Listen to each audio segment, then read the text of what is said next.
ایسا دور آئے گا اللہ کے نبی صلی اللہ علیہ وسلم نے پہلی بتایا تھا.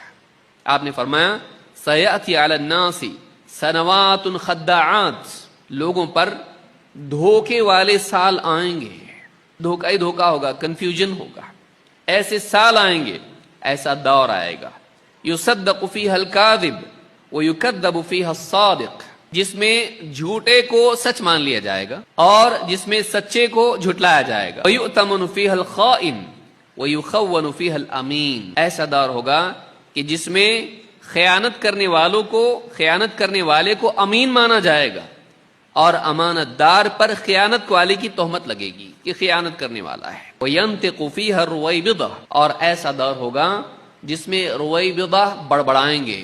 قِيلَ وَمَا الرُّوَيْبِضَةُ، صحابہ نے پوچھا اللہ کے رسول یہ رویبضہ کیا ہے؟ قال الرجل التافہ یتکلم فی امر العامہ، گھٹیا آدمی ہوگا لیکن امت کے عمومی معاملات میں گفتگو کرے گا. نکما انسان ہوگا لیکن وہ بولے گا پوری امت کے معاملات میں، امت میں ایسا ہونا چاہیے، بادشاہوں نے ایسا کرنا چاہیے، علماء نے ایسا کرنا چاہیے، یہ مسائل اس دور کے ہیں، سولوشن یہ ہے. خود نکما ہوگا، اپنی زندگی کے مسائل حل کرنے کی اوقات اس کی نہیں ہوگی، لیکن بولنے کا شوق ہونے کی وجہ سے اور سننے والوں کے وسائل اس کے پاس ہونے کی وجہ سے ایسا آدمی بولنے لگ جائے گا.